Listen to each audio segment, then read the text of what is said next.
जय हिंद दोस्तों। अमेरिका का ईरान के 3 न्यूक्लियर ठिकानों पर हमला और इसके लिए B-2 बॉम्बर का इस्तेमाल किया गया और खबरें अटकलें ये भी लगाई जा रही हैं कि इसमें खamenei का अंत हो चुका है और ईरान में एक नई रिजीम आ सकती है। और वहीं ईरान ने फुल स्विंग रिटेलिएशन का ऐलान किया है और कहा है कि अमेरिकन बेसिस को चुन चुन कर ठोका जाएगा। और ईरान इजराइल युद्ध को लेकर सुबह सुबह बहुत बड़ी खबर ये, ईरान इजराइल युद्ध में अमेरिका की एंट्री हो गई है। अमेरिका का ईरान पर बहुत बड़ा हमला, जिस बात का डर था वो हो गया। अमेरिका ने सीधी एंट्री कर ली है ईरान इजराइल युद्ध में। कल जो पाकिस्तानी हुक्काम हैं उनकी जानिब से डोनाल्ड ट्रंप को नोबेल इनाम के लिए नामजद किया गया, आपके सामने है। और आज मौजूदा हुकूमत और नून लीग के उसी नोबेल इनाम के लिए नामजद डोनाल्ड ट्रंप ने आपके पड़ोसी मुल्क ईरान के ऊपर हमला कर दिया है। अगर हम पाकिस्तानियों में कोई जरा रत्ती भर भी शर्म और सेंस ऑफ ऑनर हो तो चुल्लू भर पानी, बल्कि चुल्लू भर पानी क्या, हमें तो डूब मरने के लिए कुछ जरूरत ही नहीं है। पानी का एक कतरा ही हमारे लिए बहुत हो। इन हालात में हमने जो कुछ हम करें। अब से कुछ देर पहले अमेरिका ने ईरान के न्यूक्लियर साइट्स पर हमला किया। डोनाल्ड ट्रंप ने अनाउंसमेंट की, अपनी कौम से खिताब किया और ईरान की 3 न्यूक्लियर साइट्स पर अमेरिका ने हमला किया है। अमेरिका ने एक न्यूक्लियर साइट जो कि फॉर्दो की न्यूक्लियर साइट है, उस पर बंकर बस्टर बॉम्ब गिराया जो कि B-2 बॉम्बर के जरिए गिराया गया। और बाकी जो दो साइट्स हैं वहां पर टोमाहॉक मिसाइल जो है उसका इस्तेमाल किया गया। देखिए, इजराइल के लिए तो बहुत बड़ी फतह है। इजराइल के लिए फतह ये नहीं है कि बॉम्ब गिरा, इजराइल के लिए फतह ये है कि अमेरिका एक फरीक बन के कूद पड़ा। अमेरिका अब इस जंग का एक फरीक बन गया जो इजराइल बहुत देर से चाहता था। ये जो B-2 और ये बंकर बस्टिंग बॉम्ब कर रहे हैं, इसके शायद इस पे कोई असर हो, मगर अगर ये ना असर करे, और आप वेरीफाई कैसे करेंगे कि हर चीज जो आप तबाह करना चाहते थे उस न्यूक्लियर रिएक्टर में कि वो तबाह हो गया। वो एक ही तरीका है, that is boots on the ground. जो अमेरिका ने इराक में किया था, मतलब ईरान का जो फुल प्रूफ सिक्योरिटी सिस्टम था वो फुल प्रूफ इतना नहीं रहा। लेकिन से कि देखें जी, हमने इजराइल ने कह सकता है कि हमने ईरान का न्यूक्लियर प्रोग्राम तबाह कर दिया है और ट्रंप ने क्या कि हमने इंटरवीन किया, वो खुद इंटरवीन करेगा बॉम्बिंग करके और we can declare victory that. Iran को बड़ा बुरा लग रहा है कि हमारे साथ धोखा हो गया, लेकिन यही धोखा तो ईरान ने पहले कर रखा है कई बार कि डिप्लोमेसी हो रही है, टॉक्स हो रही हैं, बातचीत हो रही हैं और वहां पे हमास जो है वो अटैक कर रहा है, टेरर अटैक्स कर रहा है। और ये बात किसी से ढकी छुपी नहीं है। कितना भी ईरान का सपोर्टर हो कोई देश, कितना भी, वो एक बात तो अग्री करेगा कि दर्जन से ज्यादा टेरर आउटफिट्स पूरे के पूरे मिडिल ईस्ट में ईरान ने फंड कर रखी है। मैं आपको सिर्फ ये कहना चाहता हूं कि पोल हुआ है, एंड रिलायबल पोल। क्यों रिलायबल मैं कह रहा हूं? इसलिए कि लॉरेंस वेदरिंगटन, जो वेलिंगटन या वेदरिंगटन ऐसा, जो कोलिन पावल का चीफ ऑफ स्टाफ था, कर्नल इन द आर्मी, जो कोलिन पावल के स्टाफ पे था, उसने कहा कि 60% अमेरिकन कहते हैं कि जंग में अमेरिका शरीक नहीं होना चाहिए, 70% रिपब्लिकन पार्टी के कह रहे हैं जंग में शरीक नहीं होनी चाहिए।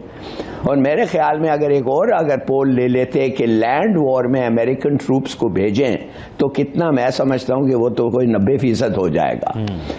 तो ये जो वक्त मांगा है ट्रंप, ये आप मुझे बताएं कि ये क्या बता रहा है अबाउट ट्रंप। उसको नहीं पता था how long it would last, how long उसको लगता फैसला करने, उसको नहीं पता था हथियार क्या इस्तेमाल कर रहे हैं, उसको नहीं पता था कि ईरान का रिएक्शन कितना स्ट्रांग हो सकता है, उसको नहीं पता था कि कितना तबाही हो सकता है इजराइल में। और उसको एक चीज अभी पता चला है कि boots on the ground America की जरूरत होगी। एक्चुअली हुआ यह है कि कल जब डोनाल्ड ट्रंप के साथ मीडिया ने गुफ्तगू की, मीडिया ने बातचीत की, तो डोनाल्ड ट्रंप एक ऐसी शख्सियत है कि जिनकी जो जुबान है उसके ऊपर कोई नहीं एतबार किया जा सकता कि वो अपने अंदर दिमाग में क्या सोच रहे हैं और असल उनका प्रोग्राम क्या है। तो उन्होंने मीडिया को ये कहा कि चूंकि मेरी पाकिस्तानी सिपहसालार फील्ड मार्शल आसिम मुनीर के साथ मुलाकात हुई है और इन लोगों से ज्यादा बेहतर कोई ईरान को समझ सकता ही नहीं है, तो हमने दो हफ्ते के लिए इस मामले को डिले कर दिया और लग भी यही रहा था कि शायद उन्होंने सिपहसालार फील्ड मार्शल आसिम मुनीर के साथ यही बात की कि आप जाके समझाएं, या फील्ड मार्शल साहब ने उनको ऑफर किया होगा कि हम ईरान को बेहतर समझते हैं, हमें बात करने दें, हमें अपना रोल पुट करने दें। तो ये लग रहा था कि शायद 2 हफ्ते के लिए अमेरिका जो है वो ईरान के ऊपर हमला नहीं करेगा। लेकिन डोनाल्ड ट्रंप हमेशा से ये करते हैं कि जो उनके दिल दिमाग में होता है वो क्या होता है वो जाहिर नहीं करते लोगों के सामने। और उन्होंने कल रात को खबरें ये आना शुरू हो गई थी कि B-52 बम्बार्ड जो तैयारे हैं अमेरिका के, वो अमेरिकन एयर बेसिस से उड़े हैं। रास्ते में उन्होंने रिफ्यूलिंग भी की 2 से 3 जगहों पे। लेकिन जब उनके हुक्काम से और पेंटागन एयरफोर्स के जो हुक्काम हैं उनसे भी जब कंफर्म किया गया तो उन्होंने भी ये कहा कि हमें इस बारे में फिलहाल हतमी ऑर्डर जो है वो मौसूल नहीं की जानिब से, हतमी ऑर्डर किसी सूरत में भी हमें मौसूल नहीं हुए कि हमला करना है या नहीं करना। लेकिन इस वक्त जो ताज़ा तरीन इत्तलात हैं कि अमेरिका ने ईरान के 3 जौहरी तनसीबात के ऊपर हमला किया है और बड़ी रऊनत भरा डोनाल्ड ट्रंप का ट्रुथ स्पेशल के ऊपर जो है वो ट्वीट भी सामने आया है कि हमने अब जो एक्यूरेट निशाने हैं वो लेके और जो खास तौर पे फोटो न्यूक्लियर साइट है ईरान की उसके ऊपर हमला करके हमारे तैयारे वापस आ गए। अमेरिकी सदर डोनाल्ड ट्रंप ने ईरान के 3 न्यूक्लियर साइट्स पर हमला करने का ऐलान किया है। अपने social media site truth special के ऊपर उन्होंने पोस्ट की है और ईरान के जौहरी तनसीबात पर हमला कर दिया है। डोनाल्ड ट्रंप ने यह भी कहा है कि हमने ईरान की 3 न्यूक्लियर साइट्स पर कामयाबी के साथ हमला किया है और फर्दो एटमी तनसीब पर हमने तबाह कर दिया। हालांकि ये ज़ेर ज़मीन साइट थी और ईरानी हुक्काम जो हैं वो इस हमले की तस्दीक तो ये कर रहे हैं, लेकिन जो उनकी फर्दो एटमी तनसीब है उसकी तबाही के हवाले से अभी वो कुछ कंफर्मेशन नहीं कर रहे। अमरीकी सदर ने ईरान पर हमले के लिए अमरीकी फ़ौज को मुबारकबाद भी पेश की है और अमरीकी सदर ने हमलों के ऐलान के बाद ईरान को दुश्मनी ख़त्म करने की तजवीज़ पेश की है। दोस्तों, अमेरिका की अब फाइनल एंट्री हो चुकी है और यह इजराइल की बहुत बड़ी जीत है। आप समझ सकते हैं इजराइल और अमेरिका दोनों एक ही है।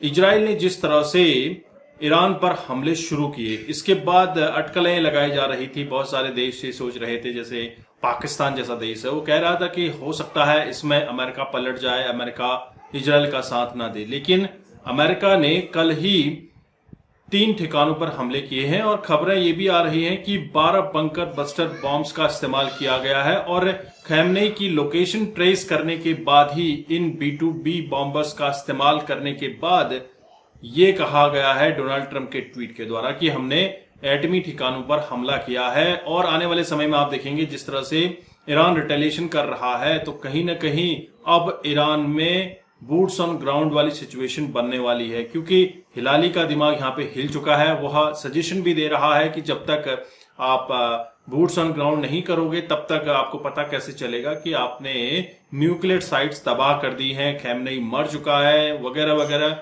आप क्या सोचते हैं, आपके क्या विचार हैं, कमेंट जरूर कीजिए।